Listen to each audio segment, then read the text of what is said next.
घने जंगल में शाम ढल रही थी। आसमान से गिरती बूंदें रानो चिड़िया की फिक्र बढ़ा रही थी। घर में दाना खत्म था और बच्चों के मासूम चेहरे भूख से बहाल थे। अम्मी, बहुत जोर से भूख लगी है। क्या आज भी हमें भूखा ही सोना पड़ेगा? देख ना गुड़िया, बाहर कितनी तेज बारिश है। अम्मी दाना लाने कहाँ जाएंगी? नहीं मेरे प्यारों, सब्र रखो। जब ऊपर वाला रास्ता बंद करता है तो दूसरा खोल भी देता है। मेरे पास थोड़े नूडल्स रखे हैं, मैं आज तुम्हें गर्मा गर्म मैगी बनाकर खिलाऊंगी। वहीं दूसरी तरफ कालू और गोरी की बड़ी सी दुकान थी। वो अमीर थे, लेकिन उनका दिल काला और नीयत बेहद लालची थी। अरे ओ गोरी, देख रही है बारिश? आज तो कोई बर्गर खाने नहीं आएगा, सब नुकसान हो गया। अजी सुनिए, ये बासी बर्गर फेंकना मत। कल थोड़े सस्ते दाम पर किसी मासूम परिंदे को बेच देंगे। हमें तो बस मुनाफा चाहिए, चाहे किसी की सेहत बिगड़े या जेब कटे। कालू और गोरी जहां अपने मुनाफे का हिसाब लगा रहे थे, वहीं जंगल के दूसरे कोने में गरीबी और बेबसी का मंजर था। बूढ़ा मिट्ठू तोता अपनी कमजोर आंखों से गिरती बारिश को देख रहा था। दादाजी, आप जोर जोर से कांप रहे हैं।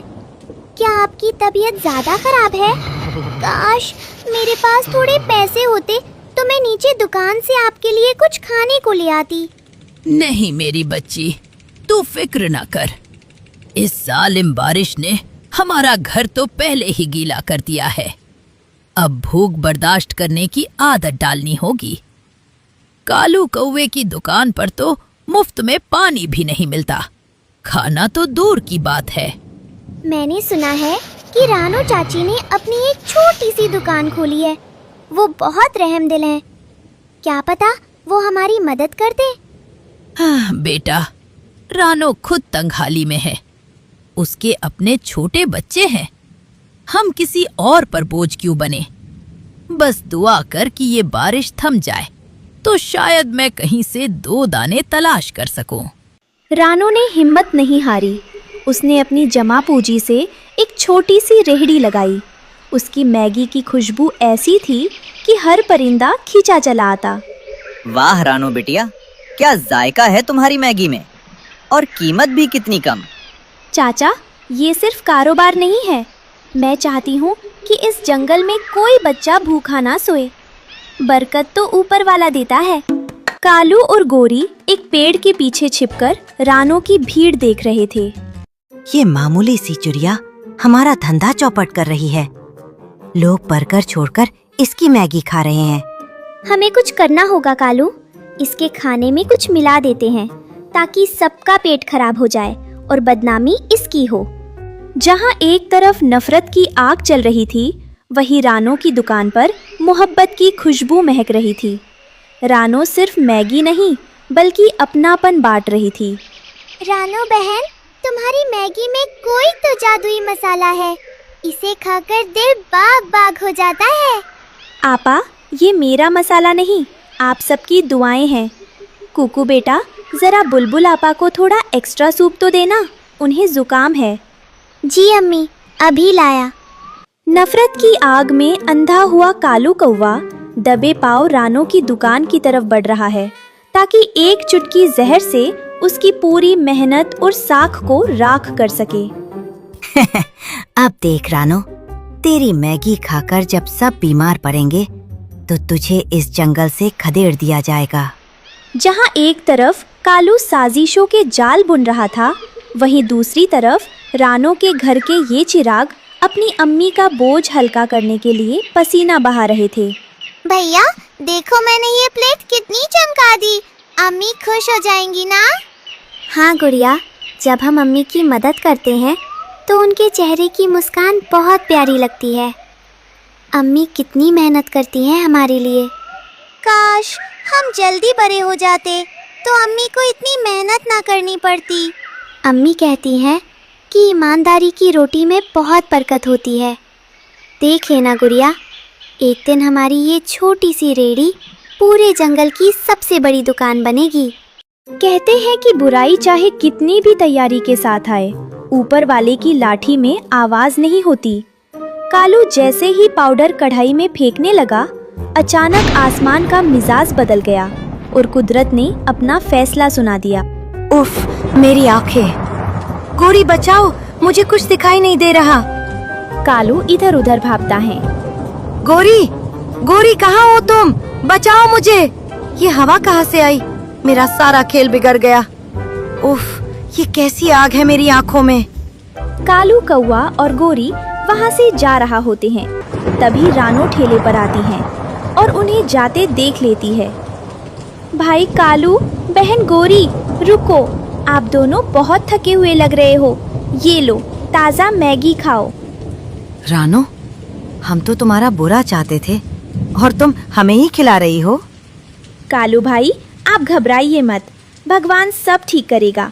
आप बहुत कमज़ोर लग रहे हैं, लगता है सुबह से कुछ खाया भी नहीं है। नहीं रानो, हमें रहने दो, हम इसके हकदार नहीं हैं। कैसी बातें करते हैं भाई, मुसीबत में तो दुश्मन भी अपना हो जाता है और आप तो फिर भी पड़ोसी हैं। ये लीजिए, ताज़ा और गर्मा गर्म मैगी खाइए, इससे आपके जिस्म में थोड़ी जान आएगी। कुदरत का खेल निराला है। उस रात ऐसी खौफनाक बारिश हुई कि जंगल के बड़े बड़े पेड़ कांपने लगे।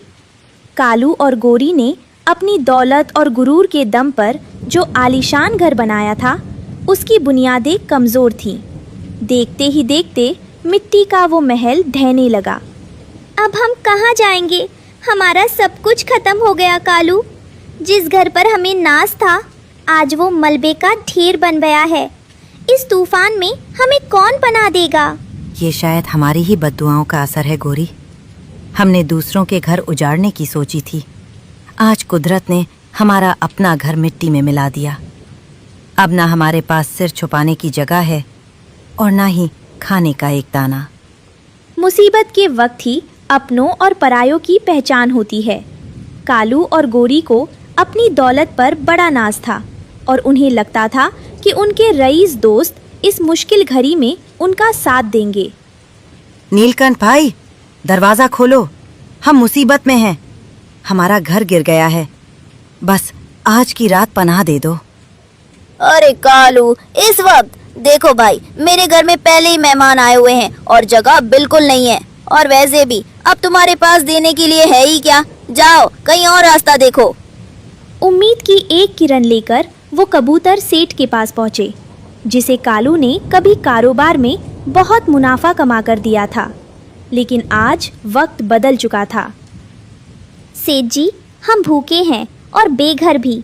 कम से कम थोड़ा अनाज और सिर छुपाने की जगह दे दीजिए। कल तक तो हम साथ मिलकर दावतें उड़ाते थे। कल की बात कल थी सेठानी, आज तुम फकीर हो चुके हो और फकीरों के लिए मेरे पास न वक्त है न जगह। मेरी कोठी के कीमती कालीन खराब हो जाएंगे तुम्हारे भीगे परों से। निकलो यहाँ से। क्या इंसानियत मर गई है?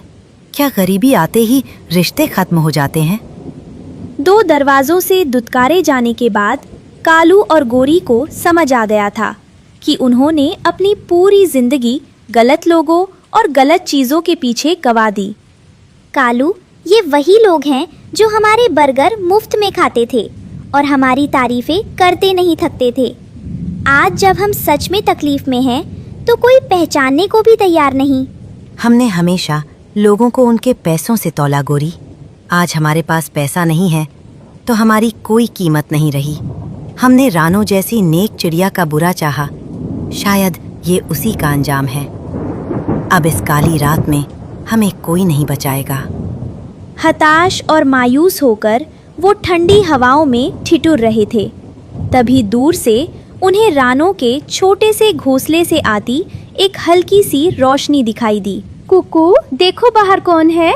इस तूफान में कोई मुसाफिर फंस गया है क्या? रानो दरवाजा खोलती है और देखती है कि कालू और गोरी भीगकर कांप रहे हैं। अरे कालू भाई, गोरी बहन, आप यहाँ इस हाल में? रानो, हमारा घर गिर गया, हम बेघर हो गए हैं। घबराओ मत गोरी बहन, जब तक हम साथ हैं कोई बेघर नहीं है। मेरे इस छोटे से आशियाने में जगह कम है पर दिल में बहुत जगह है। आ जाओ जल्दी अंदर, वरना ठंड लग जाएगी। अम्मी, ये तो हंसे चाहते थे ना, फिर आपने इन्हें जगह क्यों दी? बेटा, बुराई का जवाब बुराई से देना तो आसान है, पर असली बहादुरी बुराई का जवाब अच्छाई से देने में है। रानो, हमें माफ कर दो। हमने तुम्हारी मैगी में जहर मिलाने की कोशिश की थी, लेकिन तुम्हारी मोहब्बत ने हमें बदल दिया। अब से हम भी ईमानदारी से काम करेंगे और किसी का दिल नहीं दुखाएंगे। अब उस जंगल में नफरत की जगह मोहब्बत ने ले ली थी। कालू अब बर्गर नहीं बल्कि रानो की मैगी परोसने में उसकी मदद करता था।